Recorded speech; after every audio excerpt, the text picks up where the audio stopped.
Gideon Hart, a man known for keeping every woman at arm's length, gets drugged and wakes up in a hotel with me lying beside him.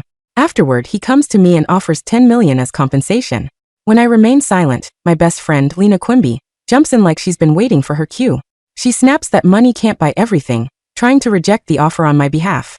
Before I can say a word, comments start flashing before me like a live stream chat. Here we go. The male lead, the female lead, and the side character are all on screen together. Lena's so classy. Way better than that gold digger Evelyn. Watch Evelyn reject the money and still get clowned. Who wouldn't pick the sweet, innocent heroine? Glancing at Lena's flushed cheeks and the way her eyes stick to Gideon, I almost let out a cold laugh. Then I turn to the man in front of me and hold up my Venmo QR code. Sure. Wire it. Chapter 1. Mr. Hart, I know you're rich, but money can't buy everything. Lena Quimby, my best friend, snapped, her eyes reddening as she spoke up for me. However, she kept sneaking glances at Gideon Hart, and the heat in them betrayed a yearning too obvious to ignore. Gideon's brow creased. Seeing that, Lena pushed harder. It's degrading to pay a woman off. If it were me, I wouldn't take a cent, even if I had nothing. Dignity and love come before everything. A woman's first time should only be given to her future husband. As she said that, she blushed at her own words. I let out a cold laugh. This was exactly what happened in my previous life. Last time, I let Lena goad me. I couldn't bear the shame, so I refused Gideon's offer. Later, when bills piled up, she egged me on to ask him for money. In the end, things spiraled, and I was thrown out of Kingsborough. I had nothing left and hit rock bottom. Lena could put on and act all she wanted in this life. She just wasn't going to polish her halo with my money again. I looked up and met the eyes of the refined man across from me. Gideon looked indifferent, as if he already knew I would turn him down in anger. The next second, I smiled, pulled up my Venmo QR code, and held the screen out to him. Sure. Wire it. The room fell silent. Gideon froze, clearly not expecting me to be so blunt. On the live stream, the chat exploded. Unbelievable. She has no shame at all. The male lead must have never seen anyone so greedy. The female lead is chaste and elegant. She's the only one worthy of him. After a moment, Gideon narrowed his eyes and pressed his lips tight. I thought you'll only feel at ease if I take your money, won't you? I cut him off with a smile. It was just an accident. We'll clean it up and move on. Besides, what's given freely should be received freely. That surprised Gideon. The indifference in his eyes gave way to curiosity. I knew you were at Kingsborough University, but I didn't expect you to be the type to quote scripture. Lena chimed in. Mr. Hart, you may be rich, but that doesn't give you the right to dig into our backgrounds. That's insulting.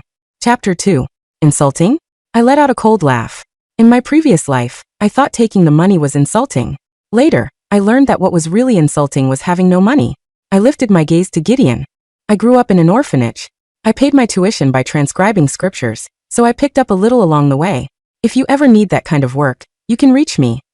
Hearing this, Gideon was stunned for a moment. After a beat, he pulled out his phone and said, In that case, let's exchange contacts. After saving my contact, Gideon glanced at me and added, I'll transfer 10 million. You shouldn't have to worry about tuition again. Lena's face hardened.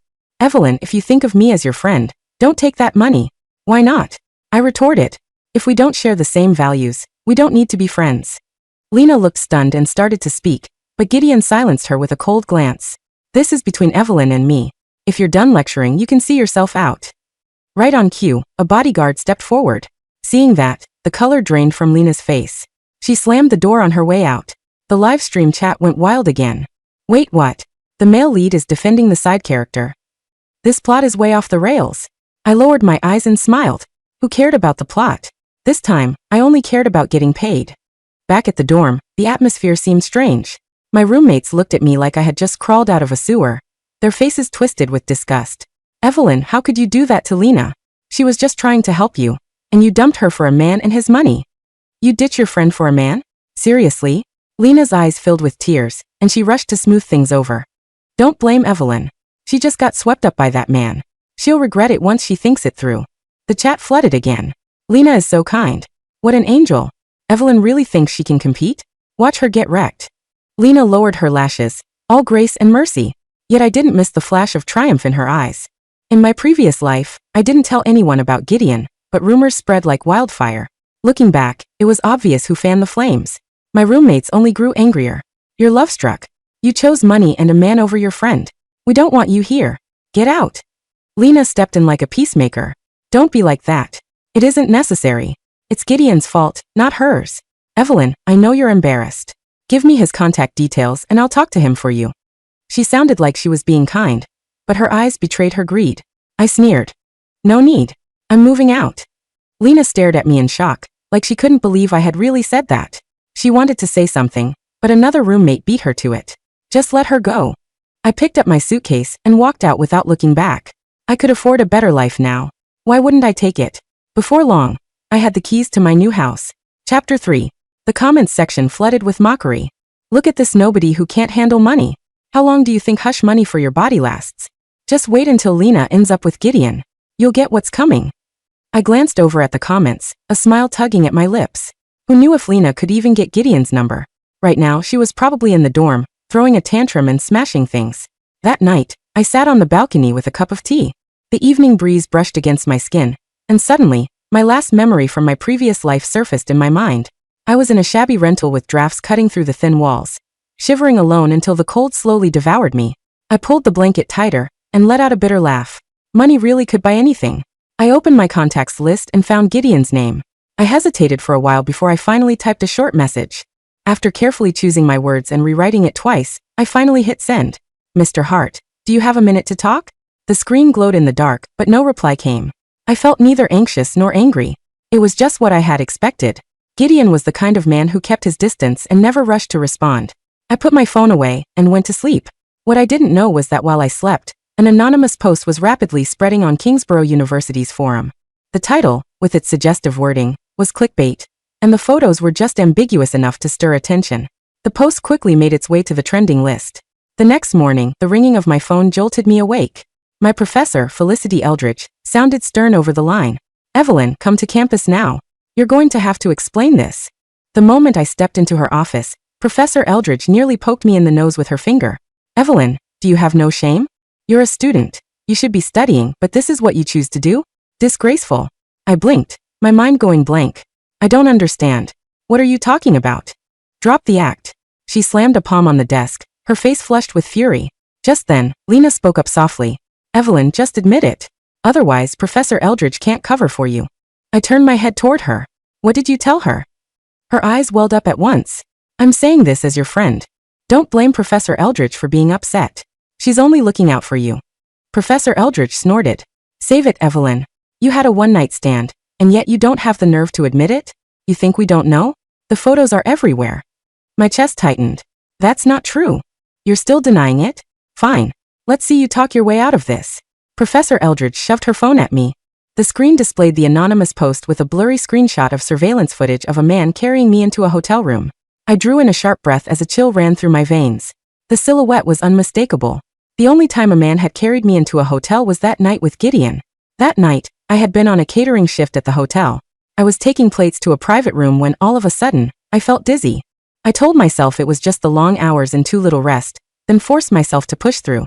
The next thing I knew, the world went black. Chapter 4. When I opened my eyes again, it was already the next day, and lying next to me was none other than Gideon. With a complicated expression, he told me the truth.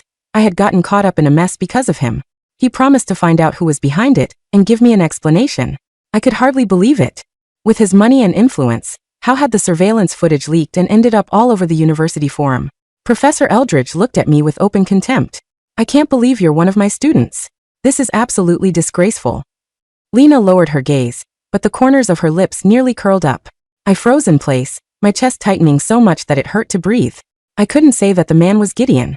I had taken his money, which meant I had agreed to end it there. Dragging him into it would only hurt both of us. So I had no choice but to deny it. The photo is fake. Someone set me up. I was working a shift at the hotel. That's all. Professor Eldridge hesitated. She knew my background and my grades. For a moment, her expression wavered. Professor Eldridge, Lena cut in softly, her voice trembling just enough. Evelyn took that man's money yesterday. She even moved out of the dorm to live with him. You're lying. I snapped, staring her. She didn't even flinch. Then show your transfer history. If you're innocent, prove it. Then she turned to Professor Eldridge and sighed. I didn't want to say anything, but if word of this gets out, it'll damage the university's reputation. Professor Eldridge's expression hardened. Hand over your phone. I'll verify it myself. Otherwise, I'll process your withdrawal from the university right now. I froze, my pulse pounding in my ears. Meanwhile, Lena folded her arms, savoring the moment. The live stream comments were already piling on. Gold diggers always crash and burn. She's just a side character. How dare she compete with Lena? Wait till they kick her out of Kingsborough University. She even dreamed of clinging to Gideon. Shameless.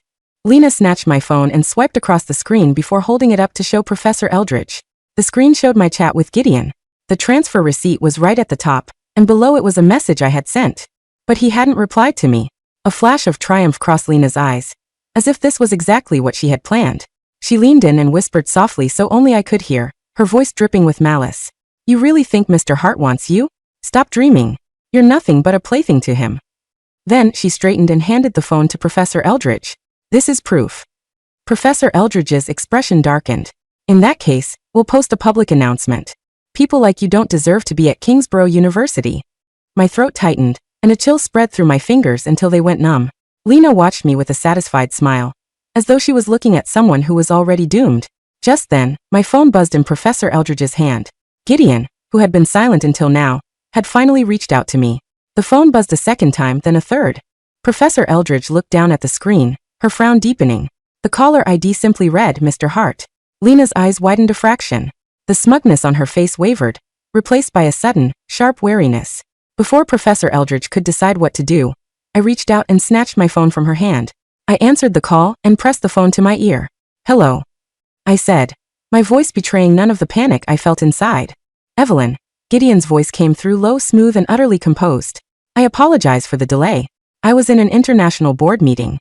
You asked to speak. The room was dead silent. Professor Eldridge was staring at me, her arms crossed. Lena was practically holding her breath, leaning forward to catch any sound from the receiver.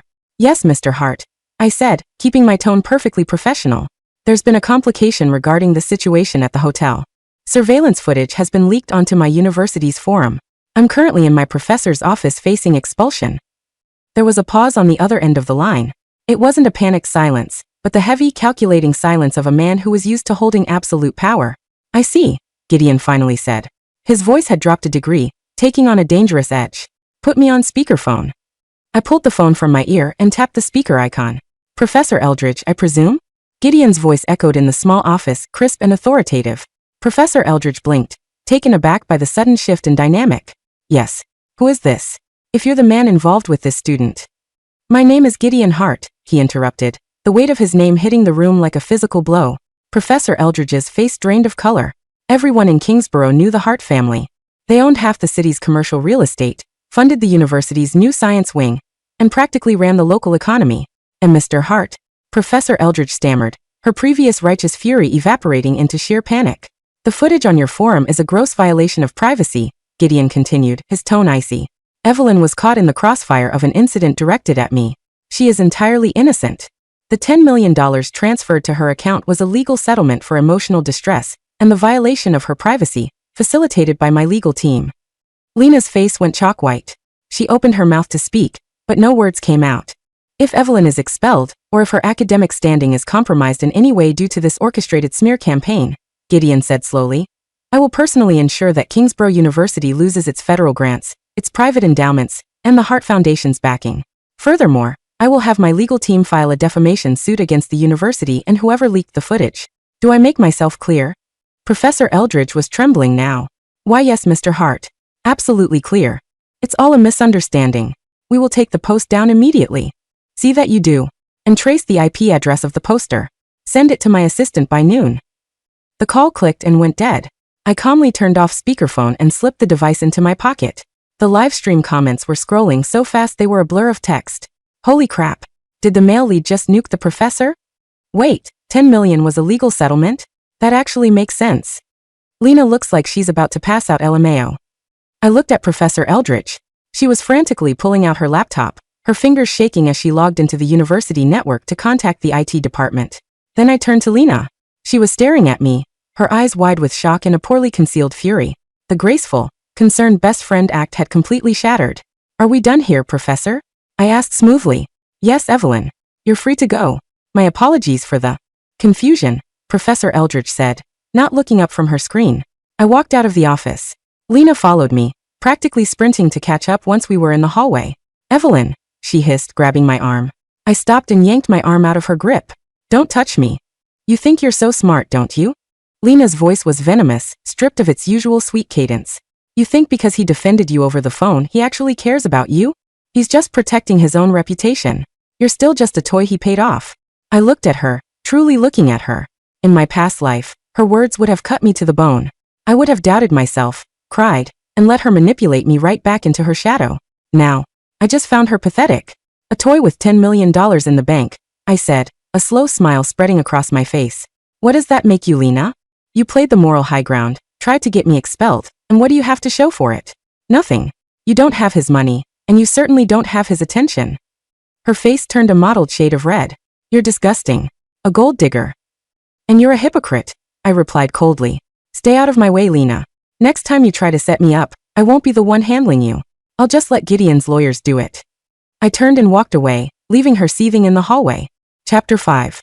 By noon, the post on the university forum was gone. In its place was a pinned announcement from the university administration, stating that the previous post was fabricated, and any further attempts to spread defamation would result in immediate expulsion and legal action. I sat in my new house, a beautiful sunlit apartment in the city center that I had rented and furnished the day before. The scent of fresh coffee filled the air. My phone buzzed. It was a text from an unknown number. The IP address traced back to a device registered to Alina Quimby. My legal team is drafting a cease and desist.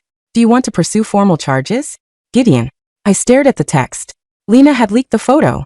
Of course she had. In my past life, I had never found out who ruined my reputation.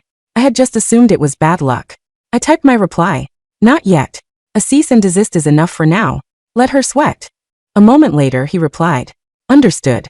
Are you free for dinner tonight? We need to discuss the incident at the hotel. My security team found out who drugged me. I hesitated. Taking the money was supposed to sever our ties. But the fact that Lena was involved, and that Gideon was actively dealing with it, complicated things. Plus, $10 million was a lot of money to just walk away from without knowing exactly what kind of target was painted on my back. Send me the time and place, I texted back. The restaurant Gideon chose was a private, members-only establishment overlooking the city skyline. When I arrived, a maitre d' escorted me to a secluded booth in the back. Gideon was already there, sipping a glass of water. He looked immaculate in a dark tailored suit, but there were faint shadows under his eyes. Evelyn, he said, standing up as I approached. Mr. Hart, I nodded, taking the seat across from him. Call me Gideon, he said, motioning for the waiter to bring the menus. Once we had ordered, he leaned forward, resting his forearms on the table. He didn't waste time with small talk. The drug in my drink was a highly concentrated synthetic aphrodisiac, mixed with a mild sedative, Gideon said, his voice low. It was intended to compromise me completely. My security team reviewed the hotel's internal footage. And, I asked, taking a sip of the wine the waiter had poured. It was orchestrated by a rival corporate faction, aiming to catch me in a scandal to leverage a pending merger, he explained. But they needed an inside person. Someone working the catering staff to slip the drug into my specific glass. I frowned. I was working catering that night. But I didn't drug you. I know, Gideon said, his eyes locking onto mine. The person who did was supposed to send a specific woman up to my room afterward. A honey trap. But the catering manager panicked when I started showing symptoms early. He grabbed the closest server to help me to my room to avoid a scene in the lobby. Me, I realized. Yes, you were in the wrong place at the wrong time. By the time the intended woman arrived, my security detail had locked down the floor. But the initial CCTV footage of you helping me in was captured by the corporate spies. I set my wine glass down. So how did Lena get the footage? Gideon's expression turned grim. That's the interesting part. The corporate faction realized the honey trap failed, because I was with you. They decided to use the footage of us as a backup plan to cause a scandal. But they didn't post it themselves. They leaked it to a student at your university, who they knew had a grudge against you. They wanted the scandal to start at a grassroots level, making it look organic rather than a corporate hit. Lena, I breathed out. Yes. They contacted her anonymously, offered her the photos and a sum of money to make sure it went viral on your campus. I let out a harsh laugh. She called me a gold digger this morning. Turns out she was the one getting paid to ruin my life. The live stream comments in my peripheral vision flared up. Lena took bribes? Oh my god, the pure, innocent side character is actually a villain. Evelyn is so calm. If it were me, I'd be flipping tables. Gideon watched me closely. You seem remarkably composed for someone whose best friend just tried to destroy her. She's not my best friend, I said flatly. She hasn't been for a long time. I just finally stopped pretending. Gideon leaned back in his chair, a look of genuine intrigue crossing his features. When you took the $10 million yesterday, I expected you to disappear. Most people would have panicked or tried to leverage it for more. You just took it. You offered it as compensation for a traumatic event, I replied, meeting his gaze. Why wouldn't I take it? Dignity doesn't pay the rent, Gideon. And I refuse to be a victim. A slow, unexpected smile touched the corners of his mouth. It completely transformed his face, softening the harsh, intimidating lines. I like you, Evelyn, he said quietly. You're pragmatic. You don't play games. My heart gave a strange, unexpected flutter. I ignored it. Pragmatism keeps you alive. Then let's be pragmatic, Gideon said, his tone shifting back to business. The corporate faction that tried to set me up is still actively trying to ruin my public image. If they realize the university scandal failed, they will escalate. And because you are the woman in that footage, you are a liability to them. They might target you again to get to me. I stiffened. I took the money to walk away from this. I know, he said, his voice softening slightly. But walking away won't protect you. They know who you are. They know where you live. So what are you suggesting? Gideon folded his hands on the table. A public relationship. I stared at him. Excuse me. We control the narrative, he explained. If we announce that we are in a serious, committed relationship, the footage of us at the hotel becomes useless to them. It goes from a scandalous one-night stand to a private moment between a couple. It kills their leverage entirely. A fake relationship, I clarified. A mutually beneficial arrangement, he corrected. You play the role of my girlfriend in public. It protects you from my corporate rivals, and it stabilizes my company's stock during this merger. In exchange, I will ensure your absolute safety, cover any and all expenses, and when the merger is complete in 6 months, we quietly break up. You keep the 10 million plus a severance bonus. The chat went absolute supernova. Contract marriage/dating trope activated. Yes. The plot thickens. Lena is going to actually pass away when she hears this. I looked at Gideon. He was a dangerous man to get involved with. But he was offering me a shield against people who played much dirtier than Lena ever could. And more importantly, it would drive Lena absolutely insane. 6 months, I said slowly. 6 months, he agreed. My legal team will draft a non-disclosure and a behavioral contract. We set boundaries. We stick to the script. I picked up my wine glass and raised it toward him. Draft the contract, Gideon. I'm in. Chapter 6. The news broke 3 days later. It wasn't a leaked photo or a seedy rumor. It was a high-definition, professionally shot photograph on the cover of Financial Elite magazine. Gideon and I were attending a charity gala. He was in a bespoke tuxedo, looking like a modern-day king. I was wearing a stunning emerald green silk gown that cost more than my entire 4-year university tuition. His hand was resting securely on the small of my back, and I was looking up at him with a practiced, radiant smile. The headline read, Gideon Hart steps out with new girlfriend. The end of the Bachelor era? The internet exploded. My phone didn't stop buzzing for 24 hours. My old roommates, who had kicked me out of the dorm, were suddenly sending me frantic, groveling messages apologizing for the misunderstanding. I blocked all of them, but the most satisfying reaction was Lena's. I had to return to campus to finalize some paperwork with the registrar regarding my living situation. As I walked across the quad, wearing a tailored trench coat, and carrying a designer bag that Gideon's stylist had insisted I take, I saw her. Lena was standing with a group of girls, staring at her phone. When she looked up and saw me, her face contorted with a mixture of disbelief, jealousy, and sheer rage. She broke away from the group and marched toward me. Evelyn, she snapped, blocking my path. I stopped, looking at her with mild amusement. Lena, you look tired.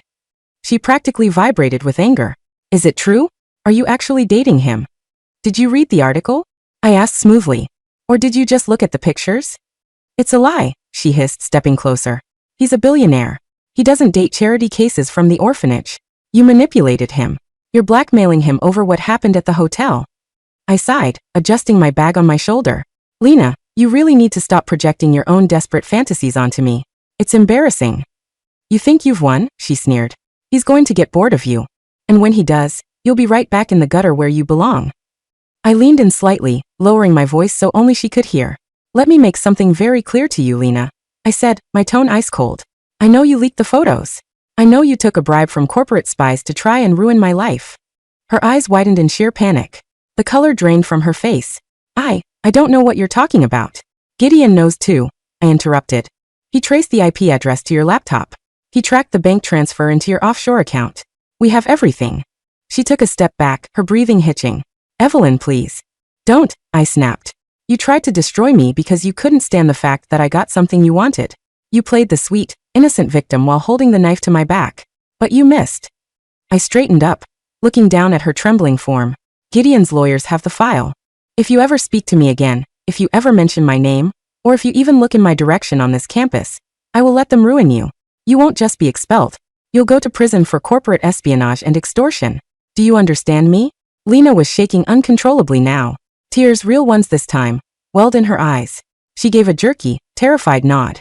Good, I said. Have a nice life, Lena. I walked past her, the click of my heels echoing sharply on the pavement.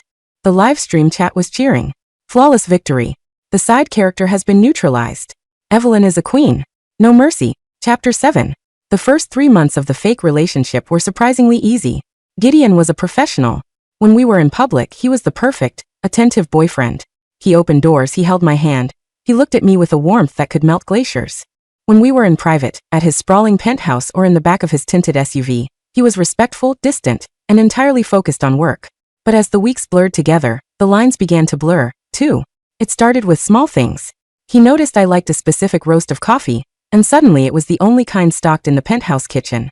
He caught me shivering during a late-night gala, and without a word, he draped his suit jacket over my shoulders, his hands lingering on my collarbone a second longer than necessary, and I found myself watching him, not just as a business partner, but as a man. I watched the way his jaw clenched when he was reading a difficult contract. I watched the way he treated his staff with quiet respect. We were sitting in his private library one evening, rain lashing against the floor-to-ceiling windows. I was curled up in a leather armchair, reading a textbook for my economics class. Gideon was at his desk, reviewing merger documents. You're frowning, he said, not looking up from his papers. I blinked, surprised. Am I? You do that when you're confused by a concept, he said, finally setting his pen down and looking at me. What is it? Just macroeconomic forecasting, I admitted, closing the book. It's dry. He stood up, walked over to a small crystal decanter, and poured 2 glasses of scotch. He handed me one and sat in the chair opposite mine. Macroeconomics isn't dry if you understand the human element behind it, he said, taking a sip. It's just a study of how people behave when they're afraid or greedy. I smiled faintly. Like Lena. Gideon's expression darkened slightly at her name. I haven't had my security team report on her in weeks. Has she bothered you? No, I said. She dropped out of Kingsborough last week. Rumor has it her family cut her off when they found out about the offshore account. Good, Gideon said, his voice hard. She got off light. I looked at him over the rim of my glass. You're very protective of a fake girlfriend. Gideon paused. He set his glass down on the side table. The silence in the room suddenly felt very heavy.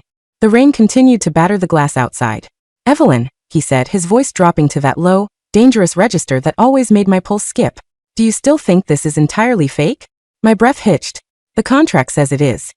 Contracts can be renegotiated, he said smoothly. He leaned forward, his elbows resting on his knees, his dark eyes locked onto mine. The merger goes through next week. The corporate spies who targeted me have been identified and neutralized. The threat is gone. So, the 6 months is up early, I said, a sudden, hollow feeling settling in my chest. We're done. That's one option, Gideon agreed. You take your 10 million, your severance bonus, and you walk away. You never have to see me again. I looked down at my hands. Why did the thought of walking away suddenly hurt so much? In my past life, I had died alone and freezing. Now I had money. I had a future. I didn't need him. But I wanted him. And the other option? I asked softly, looking back up. Gideon stood up. He closed the distance between us, taking my glass from my hand, and setting it aside. He reached down, his strong hands gently grasping my arms, and pulled me to my feet. He was so close I could smell his cologne, sandalwood and expensive scotch. The other option, Gideon murmured, his thumb brushing a stray lock of hair behind my ear, is that we tear up the contract. No expiration date. No fake smiles for the cameras. You keep the 10 million and you take me too. My heart was hammering against my ribs. You're a terrible businessman, Gideon. You're giving away all your leverage. A slow, devastating smile spread across his face. When it comes to you, Evelyn, I don't want leverage. I just want you. He didn't wait for my answer. He leaned down and captured my lips with his. It wasn't a polite, practiced kiss for the paparazzi. It was fierce, consuming, and completely real. All the tension, all the unsaid things that had been building between us for months, ignited. I wrapped my arms around his neck, pulling him closer, kissing him back with everything I had. The live stream chat in my mind went absolutely ballistic, flashing in neon colors. The contract is torn up. I repeat, the contract is torn up. We have a confirmed romance. Best ending ever. I pulled back slightly, breathless, resting my forehead against his. I'll take the second option, I whispered. Gideon chuckled, a deep, rich sound that vibrated against my chest. He kissed me again, softer this time. Smart girl, he said. Epilogue. 2 years later. I stood on the balcony of Gideon's penthouse, our penthouse, looking out over the glittering city skyline. The night air was warm, and I had a cup of tea in my hands. I had graduated from Kingsborough University with top honors. Instead of hunting for entry-level jobs, I used the $10 million to start my own venture capital firm, focusing on startups founded by women from underprivileged backgrounds. Gideon was my biggest investor, and my fiercest supporter. I never saw Lena again. Last I heard, she was working as a hostess at a mid-tier restaurant in a different city, still trying to find a wealthy man to solve her problems. The door to the balcony slid open, and strong arms wrapped around my waist from behind. Gideon pressed a kiss to my shoulder. You're up late, he murmured, his voice thick with sleep. Just thinking, I said, leaning back into his solid warmth. About what? About how a single choice can change everything, I replied. In my past life, I chose pride.